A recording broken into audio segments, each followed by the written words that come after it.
షాద్ నగర్ వైపు ఉన్న మన స్వర్గసీమ వెంచర్లో ప్లాట్లు కొన్న వాళ్ళంతా సంతోషంగా ఉన్నారు. ఒక్కసారి విజిట్ చేయండి.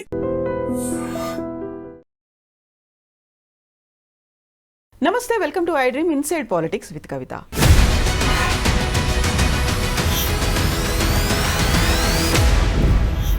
హైదరాబాద్లో జూబ్లీ హిల్స్ అసెంబ్లీ సెగ్మెంట్కి ఉప ఎన్నిక మాత్రమే కాదు, మిగతా 10 చోట్ల కూడా ఉప ఎన్నికలు రాబోతున్నాయా? ఎందుకని బీఆర్ఎస్ పార్టీ ఆ దిశగా ప్రయత్నాలు మొదలుపెట్టింది? పదే పదే ఉప ఎన్నికల్లో గెలిచి చూపించు అనేటువంటి ఛాలెంజెస్ కూడా చేస్తుంది. యాక్చువల్గా 10 మంది మీద అనర్హత వేటు పడుతుందా? స్పీకర్ ఎలాంటి నిర్ణయం తీసుకోబోతున్నారు? సుప్రీంకోర్టు జోక్యం తర్వాత అడుగులేమైనా తొందరగా పడుతున్నాయా? మనతో పాటుగా ఉన్నారు పొలిటికల్ అనలిస్ట్ వి ప్రకాష్ గారు. ప్రకాష్ గారు నమస్కారం అండి. సో 10 మంది ఎమ్మెల్యేలకు సంబంధించి అనర్హత పిటిషన్లు సుప్రీంకోర్టు దాకా వెళ్ళింది. సుప్రీంకోర్టు కూడా చాలా తీవ్ర స్థాయిలో కూడా వ్యాఖ్యానించింది. ఇప్పుడైతే స్పీకర్ 5గురికి ఒక నోటీసులు ఇచ్చారు. ఏం జరుగుతుంది అనుకుంటున్నారు? ఏమి జరగదమ్మా, మనం వీళ్ళని ఓన్ చేసుకోవద్దు, రాజీనామా చేయించి మళ్ళా టికెట్ ఇచ్చి గెలిపిద్దాం, లేదు అని అంటే మనం పట్టించుకోవాల్సిన అవసరం లేదనేది ఆమె వైపు నుంచి వస్తున్నది. ఆమె ఎప్పుడు జెన్యూన్ ఉంటారు ఆమె. కానీ వాళ్ళు ఏం చేస్తున్నారంటే మనల్ని నమ్ముకొని వచ్చారు కదా, మనం వీళ్ళని కాపాడాలి కాబట్టి దీన్ని ఇట్లే స్పీకర్ గారు నానుస్తూ ఉండాలి. లేదైతే ఒకవేళ తప్పనిసరి నిర్ణయం తీసుకోవాల్సి వస్తే సుప్రీంకోర్టు ఆంక్షలు పెట్టినప్పుడు అప్పుడు ఏంటంటే డిస్క్వాలిఫై చేయకుండా టెక్నికల్గా వాళ్ళు టీఆర్ఎస్లోనే ఉన్నారు, స్టేట్మెంట్ రికార్డ్ చేసేసి మీరు టీఆర్ఎస్ ఉన్నారా, మీరు ఏ పార్టీలో ఉన్నారని చెప్పి అడిగి టీఆర్ఎస్లోనే ఉన్నాము అని చెప్తే వాళ్ళను వదిలేయడమే. ఒక్క దానం నాగేందర్ మాత్రమే తప్పించుకోలేడు, ఎందుకంటే డాక్యుమెంటరీ ప్రూఫ్ ఉంది. ఆయన బీఫామ్ కాంగ్రెస్తోని ఎమ్మెల్యేగా టీఆర్ఎస్ ఎమ్మెల్యేగా ఉంటూ కాంగ్రెస్ బీఫామ్తోనే ఎంపీగా పోటీ చేశాడు. ఆయన ఒక్కరికి ఇబ్బంది. అప్పుడు సుప్రీంకోర్టు కూడా చేయడానికి ఏం లేదు. ఇప్పుడు 3 నెలల గడువు అయితే విధించింది. వాళ్ళు అసెంబ్లీలో కూడా బీఆర్ఎస్ వాళ్ళతో కలిసి కూర్చోవట్లేదు కదా, సపరేట్గా కాంగ్రెస్తోనే కూర్చుంటున్నారు. ఎక్కడ కూర్చున్నా కూడా అది ఇంపార్టెంట్ కాదు. అది అసెంబ్లీలో వాళ్ళు రిక్వెస్ట్ మీద ఎక్కడైనా ఇస్తారు. ఇక్కడ ఏంటంటే వాళ్ళు కాంగ్రెస్లో చేరినట్టుగా టెక్నికల్గా అది ప్రూవ్ చేసే అవకాశం అసెంబ్లీ స్పీకర్ దగ్గర ఉండదు. కోర్టులో కావాలంటే ప్రూవ్ చేయొచ్చు, బట్ ఇక్కడ మాత్రం అసెంబ్లీలో వాళ్ళకు ప్రొటెక్షన్ దొరుకుతుంది.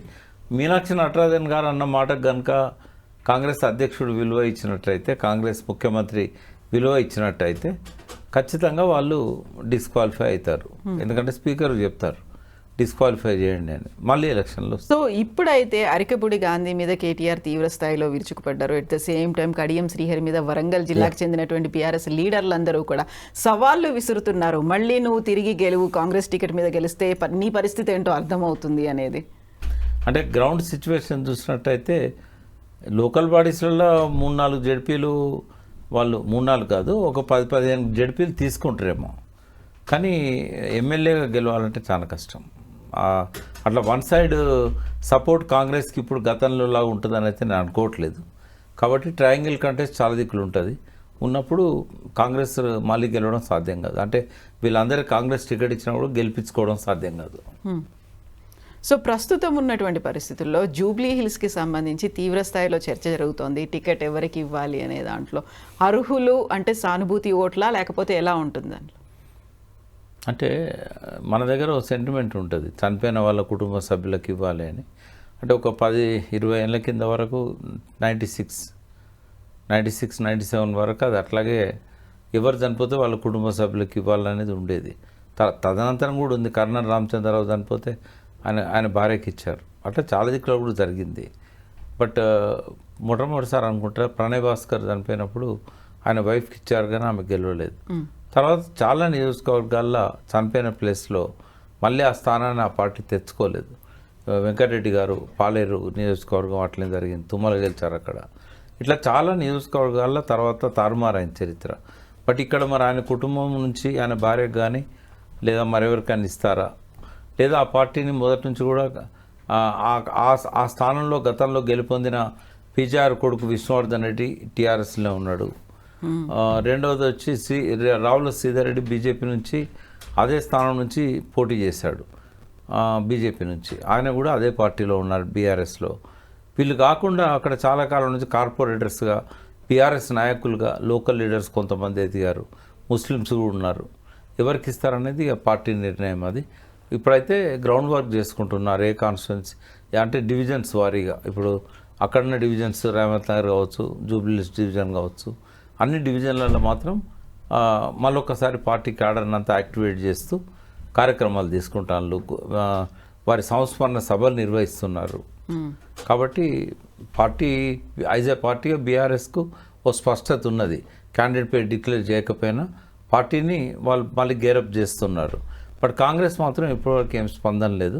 అక్కడ అజారుద్దీన్ పోటీ పడుతున్నాడు, నవీన్ యాదవ్ పోటీ పడుతున్నాడు, చిన్న శ్రీశైలం యాదవ్ గారి కుమారుడు, ఇంకా కొంతమంది ఆడ కాంగ్రెస్ కోసం పోటీ పడుతున్నారు. బిట్వీన్ కాంగ్రెస్ అండ్ బీఆర్ఎస్ఏ ఉంటుంది పోటీ ఎప్పుడు వచ్చినా కూడా ఎన్నిక.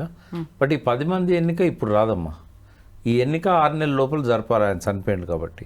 బట్ ఈ 10 మంది మాత్రం 6 నెలల దాకా నాంచడం కాలయాపనే తప్ప ప్రసాద్ గారు నిర్ణయం తీసుకుంటారని నేను అనుకోవట్లేదు. 10 మందికి సంబంధించి చూస్తే అందరికంటే ఎక్కువగా కడియం శ్రీహరి గారి మీదే ఎందుకని అంత విమర్శలు కావచ్చు, ఆరోపణలు కావచ్చు, ఆయన విరుచుకుపడ్డం అనేది ఎందుకు అనిపిస్తుంది? ఒక సీనియర్ లీడరు, తర్వాత చాలాసార్లు మంత్రిగా ఉన్నాడు. ఎన్టీ రామారావు పీరియడ్, చంద్రబాబు పీరియడ్ అప్పటి నుంచి కూడా.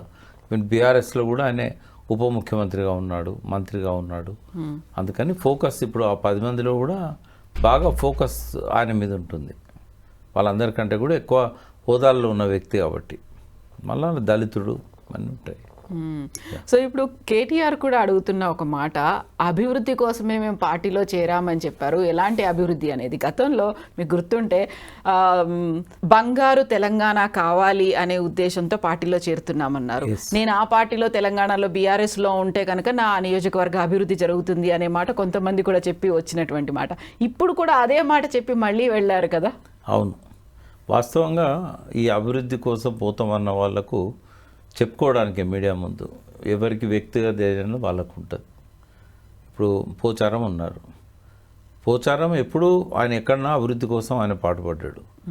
బట్ ఆయన పోయింది మాత్రం వ్యక్తిగత కారణం. బిల్స్ ఇవ్వలేదు కొన్ని, అంటే మొత్తం ఆయన కాన్స్టిట్యున్సీలలో ఉన్న సర్పంచ్లకు చాలామందికి అప్పుడు వర్క్స్ ఇప్పించాడు. కేసీఆర్ గారితో మంచిగా ఉండే కాబట్టి స్పీకర్గా, తర్వాత కాలంలో ఆయన వ్యవసాయ శాఖ మంత్రిగా ముందు ఉండే కదా. కాబట్టి ఆయనకున్న పలుకుబడినంతా ఉపయోగించుకొని ఆయన ఫండ్స్ తీయగలిగాడు, బాగా చేశాడు. బట్ ప్రతి సర్పంచ్ పోయి ఇంటి ముందర కూర్చొని నాకు డబ్బులు ఇప్పి గవర్నమెంట్ పోయింది ఆయన చెప్తే రేవంత్ రెడ్డి వినడు. కాబట్టి ఇక ఆయనకు భరించలేని స్థాయికి పోయింది. ఆయన కలెక్టర్ల దగ్గర, తర్వాత పైన అందరితో ఆయన మొరబెట్టుకున్నాడు. ఎవ్వరు కూడా ₹1 విడుదల చేయలే. ఆయన కొడుకున్న ఒక హోదా కూడా రేవంత్ రెడ్డి క్యాన్సిల్ చేశాడు. ఇవన్నీ చూసిన తర్వాత ఇక తప్పదు, రాజకీయాలలో ముందుకు పోవాలంటే వీళ్ళకందరికీ నేను ఇప్పించాల్సిందే బిల్స్ అని చెప్పి బిల్స్ కోసం వెళ్ళిపోచారు. ఒక్కొక్కరికి ఒక కారణం ఉంది. ఇట్లా అయితే 1+10 అట్లా అయితే ఉప ఎన్నిక రాదా? ఓన్లీ వస్తే జూబ్లీహిల్స్ మాత్రమే రాదు. విచారణ మొదలు పెడతాడు. ఆయనకేం డెడ్ లైన్ ఇవ్వలేదు.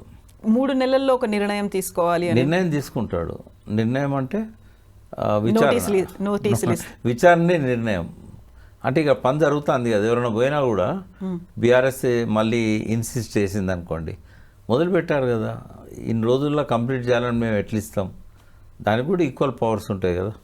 జ్యుడిషియరీకి ఉన్నట్టు అసెంబ్లీ చట్టసభలకు కూడా అదే పవర్స్ ఉంటాయి. ఇంటర్ఫియర్ కాదు వాళ్ళు. ఒకసారి మొదలైంది కదా ప్రాసెస్ అని అంటారు అంతే. సో ఇప్పటికిప్పుడు అయితే రావు, ఆ తర్వాత ఏదైనా స్పీకర్ నిర్ణయం ఉంటే మాత్రం నడుస్తుందని నేను అనుకోవట్లేదు. ఎస్ అండి, thank you so much. Thank you. And don't forget to subscribe to iDream. And for more videos, please subscribe to iDream. Please subscribe to iDream. Please subscribe iDream. And please subscribe to iDream. For more videos, subscribe to iDream. please like, share and subscribe to the channel. Congratulations, iDream. Subscribe to iDream. Subscribe to iDream. So subscribe to iDream Media. iDream ki iDream team andarki huge congratulations. Please subscribe iDream Media. Please subscribe to iDream. Subscribe iDream. Please subscribe to iDream. iDream అంటే నా కళల channel subscribe చేసుకున్న నోరు తిరుగుతలేదు, మీరైతే గంట గుర్తు కొట్టండి. For more such videos, please subscribe to iDream. Subscribe to iDream. Please subscribe to iDream. Please subscribe iDream Media. Please do subscribe to iDream. Please subscribe to iDream Media. For best entertainment and information, please subscribe iDream.